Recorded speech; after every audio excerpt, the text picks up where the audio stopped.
That started off so well. It started off absolutely sensational. You're sitting there going, 3, 4, 5. Are we going to stick loads past these? We start the game and Cunha just looks otherworldly, doesn't he? First half an hour, absolutely sticking it on him. Absolutely sticking it on him. And then it's like we didn't come out for the second half. It's like in the second half, whatever it was that we were doing that we were having our success with, they figured out.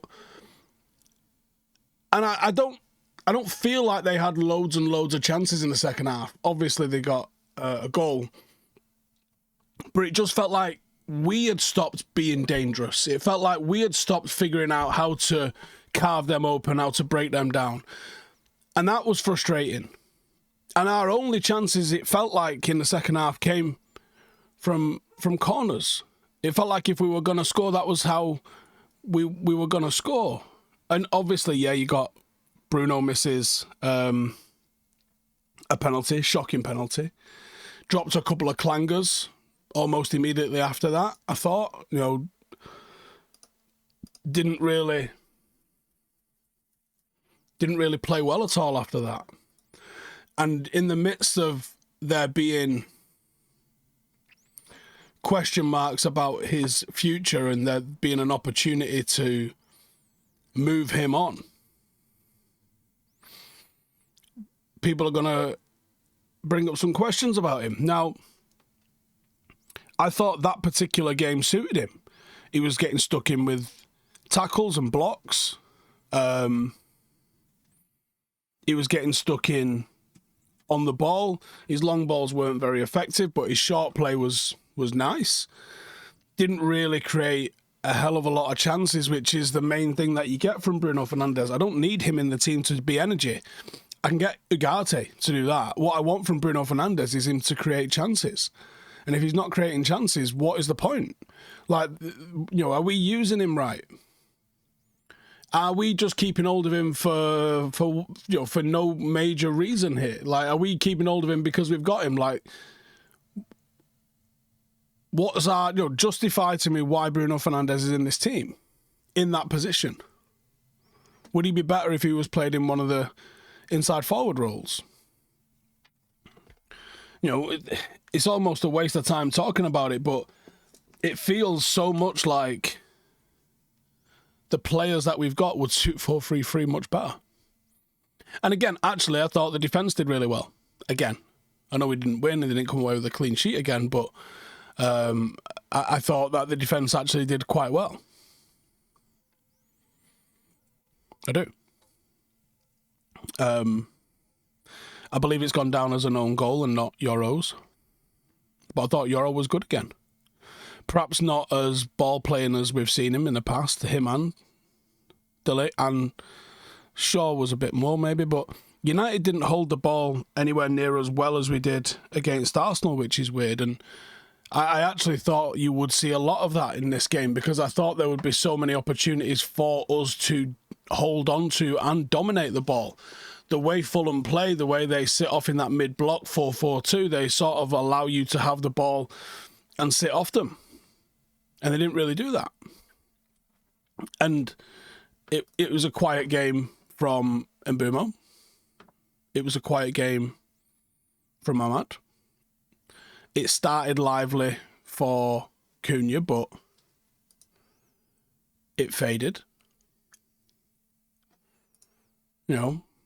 After that first 10 or so minutes, did they, I'd have to go back and watch, but, how did they quiet him down after that, immediate start? You've got an error from Delo, which ended up causing theirs.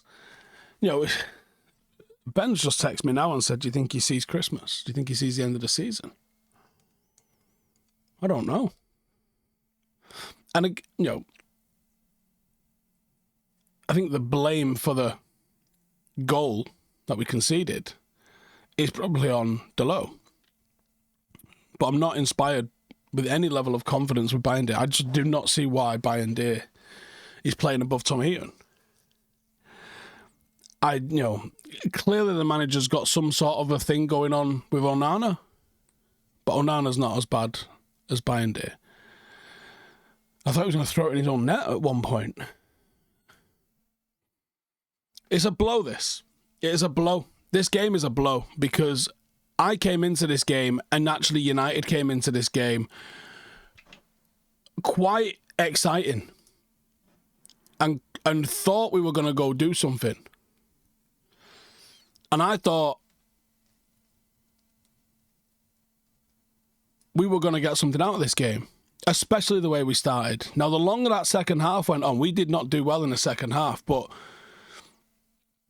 and I don't know if there's a single player actually in the second half that did look good. Why is that?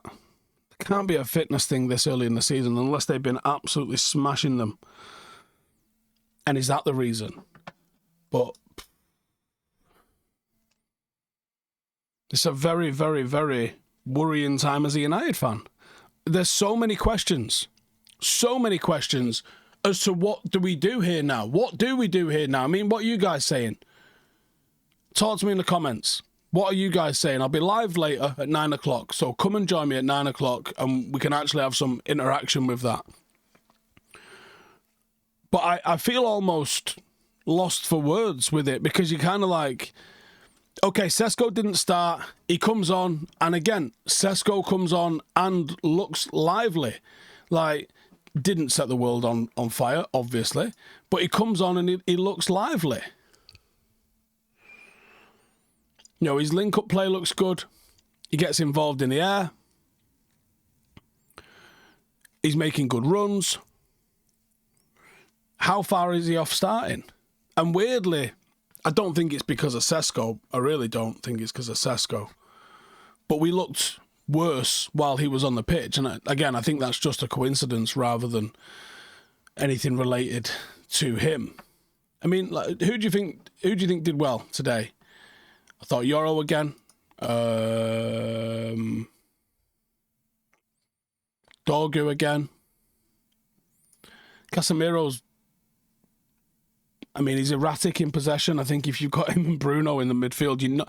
Maybe is that why? Is that why you're not going to control? So you've not controlled possession with your back three, which is what I expected to happen because Fulham were going to sit in a mid block. I was like, if you're going to be putting, I know you can't bet on this. Well, you probably can't bet on this. I just don't know where you'd bet on this. What I expected to see was our back three just passing the ball amongst themselves, trying to find an opening. That didn't happen. Bruno and Casemiro are never going to dominate possession against someone as a two. That's not going to happen. Why? Why did we not see that in our back line? Like I said, I'm a little bit confused. I'm a little bit confused, and I'm actually quite worried because I thought by now.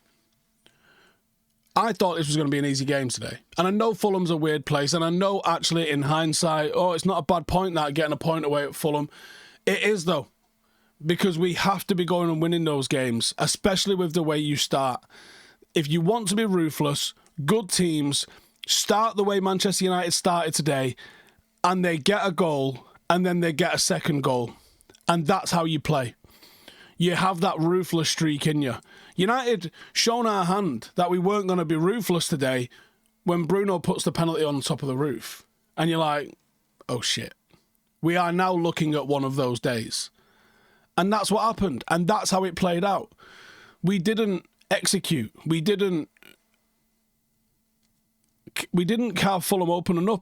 Maybe we sat back on our laurels. Maybe we looked at how easy it was in that first 15, 20 minutes. Maybe because we was working for it. And we relaxed after that, and Fulham grew into the game, and they ended up deserving the point. I wouldn't say that they deserved to win it, because I don't think that's the case, but they certainly finished the game stronger than we did. A lot of questions. Be back at 9. Give us your thoughts now, but also a little bit later on when we get back in. But for me, that's 2 points dropped. What do you guys say? See you in a bit.